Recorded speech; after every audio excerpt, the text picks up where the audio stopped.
నమస్తే, నేను సిరి. వల్లభనేని అరెస్ట్ పైన అయితే సజ్జల రామకృష్ణారెడ్డి గారు ఒక ప్రెస్ మీట్ పెట్టారు. ఆ ప్రెస్ మీట్లో చాలా అనేక వ్యాఖ్యలు కూడా చేయడం జరిగింది. సో దానికి సంబంధించి మరిన్ని విషయాల్ని మనకు తెలియజేయడానికి మనతో పాటు ఉన్నారు ప్రముఖ సీనియర్ జర్నలిస్ట్ డాక్టర్ దుర్గవల్లమణి గారు.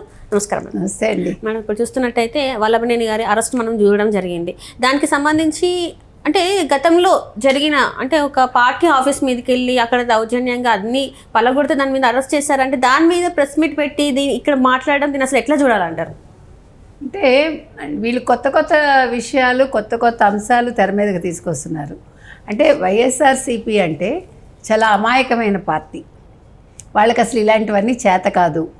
అంటే అరెస్టులు చేయడాలు, అక్రమంగా అరెస్టులు, లేదంటే బూతులు మాట్లాడించడాలు అవేమీ తెలియదు వాళ్ళకి. వాళ్ళ పార్టీ అంటే కార్యకర్తలు చాలా నిబద్ధతతో ఉంటారట. వాళ్ళు ప్రేమగా వైసీపీ అధినేత జగన్మోహన్ రెడ్డి కోసం పనిచేస్తారు. అంటే ఆయన ఇవాళ మాట్లాడుతుంటే దెయ్యాలు వేదాలు వల్లించడం అంటాం చూడండి, అట్లా ఉందన్నమాట. చాలా పెద్ద పెద్ద పదాలు వాడాడు ఆయన. ప్రాప్త కాలజ్ఞత తెలుసుకోవాలి చంద్రబాబు నాయుడు అన్నాడు. అసలు ప్రాప్త కాలజ్ఞత అంటే ఏంటి అని మనం ఇవాళ సజ్జల రామకృష్ణారెడ్డి గారిని అడుగుతున్నాం.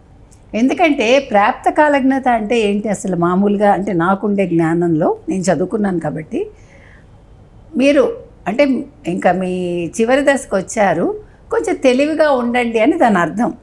అంటే చివరి దశలో అంటే మీరు ఒక అంశం మీద ఏదైనా కూడా ఉంటారు కదా, సో తెలివిగా మీరు వ్యవహరించండి అని దాని అర్థం. ఇక్కడ ఈయనంటాడు మీరు ప్రాప్త కాలజ్ఞత తెలుసుకుని పనిచేయండి అంటాడు. ఏంటో ఇక్కడ ప్రాప్త కాలజ్ఞత ఎందుకు వస్తుంది? ఆయన 74 ఏళ్ళు అయినా కూడా హీస్ వెరీ యాక్టివ్. అన్ని పనులు చేస్తున్నాడు కదా, ఆయన నిద్రపోవట్లేదు కదా, ఆయన ఏమి ప్యాలెస్లో పడుకోలేదు కదా, లేకపోతే ఫామ్ హౌస్లో పడుకోవట్లేదు కదా. ఆయన 24 గంటలు 18 గంటలు పని చేస్తున్నాడు కదా, ఇంకా ఎక్కువే చేస్తున్నాడు ఆయన. అక్కడ మోదీ గారు చేస్తున్నారు, ఇక్కడ ఈయన పని చేస్తున్నారు. అంటే ఎందుకు వాడతారు మీరు? ఏమంటున్నాడు? ఎప్పుడో అయిపోయిన కేసులు మళ్ళా కొత్తగా వాటిని తిరగదోడి కొత్తగా ఎవరి చేతనో మళ్ళా కంప్లైంట్లు ఇప్పించి, కొత్తగా ఎవరి చేత ఇప్పించారు? సత్యవర్ధన్ అన్న వ్యక్తిని ఎవరు కిడ్నాప్ చేశారు?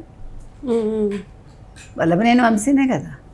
కిడ్నాప్ చేయించి కేసు వెనక్కి తీయించేసుకుని, ఇప్పుడు కేసు వెనక్కి తీసుకున్నాక దాని మీద కేసు ఏంటి?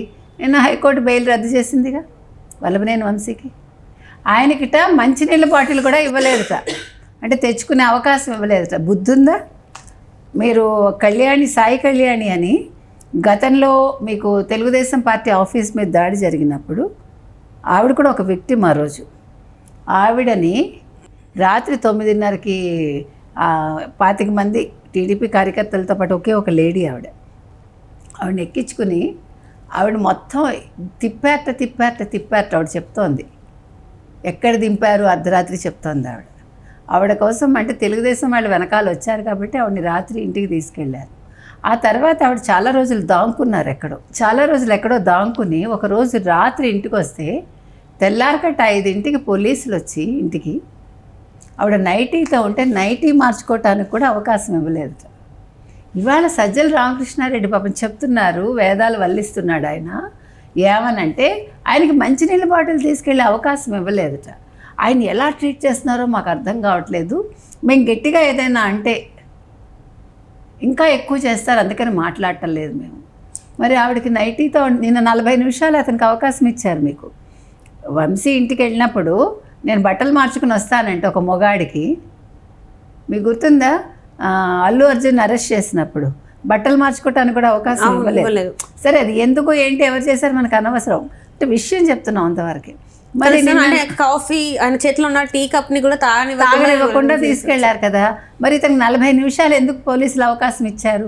అండ్ ఇంకొకటి మేడం, ఇక్కడ చూసుకున్నట్టయితే గతంలో అంటే కొన్ని రోజుల ముందు ఒక ఇంటర్వ్యూలో వైసీపీ మాజీ ఎమ్మెల్యే, మీకు గుర్తు ఉంటుంది, ధర్మవరం ఎమ్మెల్యే కేతిరెడ్డి గారు అట్లా వెళ్ళడం, అప్పుడు ఆ టైంలో వాళ్ళు దాడికి వెళ్ళినప్పుడు చంద్రబాబు నాయుడు గారు మాజీ ముఖ్యమంత్రి, అట్లా వాళ్ళ ఇంటి మీదకి గొడవకి వెళ్ళడం లేకపోతే ఇట్లాంటివి చేయడం అనేది తప్పు, మా సైడ్ కూడా తప్పు ఉందని చెప్పేసి తను చాలా ఒప్పుకున్నారు. అది ఓపెన్ గా అట్లా చేయడం పద్ధతి. అంటే తప్పు చేసినప్పుడు తప్పు చేసామని అది కాదమ్మా, అది జ్ఞానం ఉండే వాళ్ళు చేస్తారు ఆ పని. విఘ్నులు అంటారు. అందుకే మన విఘ్నత ఉంటే మనం తప్పు చేస్తే ఒప్పుకుంటాము, ఒప్పు చేస్తే కాదండి నేను తప్పు చేయలేదు, నేను కరెక్ట్గానే ఉన్నాను ప్రూవ్ చేసుకున్నాను. ఇప్పుడు కేతిరెడ్డిలో కొన్ని అంటే ఇప్పుడు భూ కబ్జాలు అలాంటివి పక్కకు పెడితే ఒక రియలైజేషన్ వచ్చింది ఆయనకి. అంటే హీ నెవర్ ఎక్స్పెక్టెడ్ దట్ నేను ఇలా ఓడిపోతానని కేతిరెడ్డి అనుకోలేదు. ఇప్పుడు అది జరిగాక ఎక్కడ లోపాలు ఉన్నాయి ఆయన విశ్లేషించుకుంటున్నాడు. దిస్ ఈజ్ వాట్ ఆత్మవిమర్శ. ఈ ఆత్మవిమర్శ అనేది ఈ రోజు కూడా సజ్జలకి రాలేదు. సజ్జలు ఏమంటున్నాడు, మాకు మీకు టైం దగ్గర పడింది, 4 నెలల్లోనే మీరు ఇలా చేస్తున్నారు, 8 నెలల కాలంలోనే, మాకు కూడా టైం వస్తుంది, 4 ఏళ్ళు ఎంతసేపు అవుతుంది, మాకు కూడా మీరు అవకాశం ఇస్తున్నారు, మేము ఎంతసేపు అంటే ఇట్లాగా మనుషుల్ని పెట్టి వాళ్ళ చేత ఒక కంప్లైంట్ ఇప్పించి చేయించడం. ఇక్కడ కంప్లైంట్ ఇప్పించలే, సత్యవర్ధన్ అన్నవాడే ఫస్ట్ కంప్లైంట్ ఇచ్చాడు. ఆ రోజు తెలుగుదేశం పార్టీ మీద గొడవ జరిగినప్పుడు ఆ రోజు ఉన్నది అక్కడ అతనే కంప్లైంట్ ఇచ్చాడు. ఇస్తే దాని మీద వల్లభనేని వంశీ ఏం చేశాడండి, అతన్ని బెదిరించి తీసుకెళ్ళి 10 లక్షలు ఇచ్చి కంప్లైంట్ వాళ్ళ కారులో తీసుకెళ్ళి కంప్లైంట్ విత్డ్రా చేయించి అతన్ని తీసుకెళ్ళి వైజాగ్లో వదిలేసి వాళ్ళ కుటుంబ సభ్యులు మా అబ్బాయి కనిపించట్లేదని వాళ్ళు ఇస్తే అక్కడ కంప్యూటర్ ఆపరేటర్ని కూడా ఇది చేసి ఇవన్నీ ఎవడు చేశాడు, వల్లభనేని వంశీనే చేశాడు కదా. అంటే మీరు చేస్తే దాని మళ్ళీ కేసులు పెట్టకూడదు, మీకు అర్థమైందా? అసలు ఇవన్నీ కూడా కొత్తగా మాట్లాడుతున్నాడు నిన్న. ఇప్పుడు నిన్న వల్లభనేని వంశీకి 40 నిమిషాలు టైం ఇస్తే లోపలికి వెళ్ళి బ్లూ మీడియాకి ఫోన్లు చేసుకుని మీరు రండి అని వాళ్ళ మొత్తం సీనియర్స్ అందరికీ ఫోన్లు చేసుకుని మీరు వెనకాల రండి, నన్ను ఎక్కడ తీసుకెళ్ళిపోతారో అని భయపడ్డాడంటే కారణం ఏంటండి, గతంలో వాళ్ళు చేశారు కాబట్టి. వాళ్ళు అరెస్ట్ చేశాక ఎక్కడ తీసుకెళ్తారో తెలియదుగా. ఇవాళ సజ్జలు అంటాడు భీమిలు తీసుకెళ్తారు, ఇంకెక్కడికో తీసుకెళ్తారు. అది వాళ్ళు చేసింది. మీకు గుర్తుంటే 41A నోటీసులు ఇచ్చి వాళ్ళని చెత్త లారీల్లో కూడా ఎక్కించుకుని కడప నుంచి వైజాగ్ నుంచి ఎక్కడో నడి రోడ్డు మీద వదిలేస్తే అది చేసింది వైసీపీ వాళ్ళు. ఇవాళ సజ్జలు అన్నీ కూడా కొత్తగా ఏదో తెలుగుదేశం వాళ్ళు చేశారు, తెలుగుదేశం పార్టీ కూటమి అన్నట్టు మాట్లాడుతున్నాడు. నీవు నేర్పిన విద్యే నీరజాక్ష, కానీ వాళ్ళేమీ కూడా ఎవిడెన్స్ లేకుండా వాళ్ళు తీసుకెళ్ళలేదు. ఎవిడెన్సులతో సహా మొత్తం ఆధారాలు పెట్టుకుని వాళ్ళు చాలా కరెక్ట్గా బిహేవ్ చేశారు. నిన్న పోలీస్ స్టేషన్కే తీసుకెళ్లారు.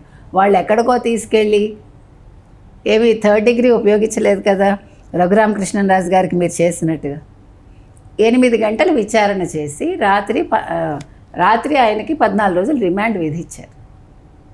అంటే ఇది తప్పు అంటాడు. ఎప్పుడో జరిగిపోయినా మీరు చేయకూడదు. సోషల్ మీడియాలో పోస్టులు పెడితే అవి మీరు పట్టించుకోకూడదు. ఆయన చెప్పేది ఏంటంటే ఎప్పుడో సోషల్ మీడియాలో పెడితే ఇప్పుడు ఎందుకు మీరు అరెస్టులు చేస్తున్నారు, వాళ్ళకి స్వాతంత్రం ఉంది, వాక్ స్వాతంత్రం ఉంది, భావ స్వాతంత్రం ఉంది కాబట్టి వాళ్ళు పోస్టులు పెట్టారు. వాళ్ళు కార్యకర్తలు కాకపోయినా కూడా మీరు వాళ్ళని అరెస్ట్ చేసేస్తున్నారు.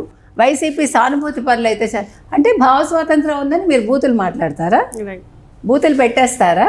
అంటే వల్లభనేని వంశీ లాంటి వాడు భువనేశ్వర్ని అంటే వీళ్ళందరూ నోరు మూసుకోవాలా? అంటే ఇవాళ అరెస్ట్ చేయిస్తే ఒక ముఖ్యమంత్రి కొడుకు ఫోన్ చేసి ఏం చేయాలో చెప్తాడు, అధికారులకు తప్పట్లేదు, అధికారులు భయపడి చేస్తున్నారు. అధికారులు అనేవాళ్ళు ఎలా పని చేయకూడదో నేర్పించింది మీరు, మీకు అనుగుణంగా ఎలా పని చేయాలో చెప్పింది వైసీపీ, జగన్మోహన్ రెడ్డి, సజ్జల. ఈరోజు మీరు నేర్పిస్తున్నారు నీతులు. అంటే అసలు చాలా అసహ్యంగా ఉందండి వినటానికి కూడా. ఆయన ఇవాళ మాట్లాడిన దాంట్లో ఆయన ఫ్యూచర్లో ఇప్పుడు మీరు పదవిలోకి వచ్చాకట పని చేయాలట, ముఖ్యమంత్రి అనేవాడు ప్రజల కోసం పని చేయాలట, అరెస్టులు కాదు చేయాల్సింది. సరే ఈ మాట అన్నావు కదా, మరి నువ్వు మళ్ళీ ఏమన్నావు, 4 ఏళ్ల తర్వాత మేము వస్తాము, మాకు మీరు నేర్పిస్తున్నారు, మేము ఇంతకంటే ఎక్కువ చేస్తాము, మాకు పెద్ద కష్టం కాదు, మిమ్మల్ని అరెస్టులు చేయడాలు అంటున్నావు. అంటే అప్పుడు నువ్వు ప్రజల కోసం మీరు పాలించరా? మొన్ననే మీ జగన్మోహన్ రెడ్డి చెప్పాడు కదా, నేను నెక్స్ట్ వచ్చేది ప్రజల కోసం కాదు కార్యకర్తల కోసం అని చెప్పాడు కదా. కాబట్టి ఇవాళ సజ్జలు మాట్లాడిన దాంట్లో వాళ్ళు ఒక్కసారి ఆత్మవిమర్శ చేసుకోవాలండి కేతిరెడ్డిలాగా. లేదంటే మాత్రం ఆయన 2.0 అన్నాడు కదా, 2.0 నెక్స్ట్ రాజమహేంద్రవరం జైలు అంతే. Right thank you.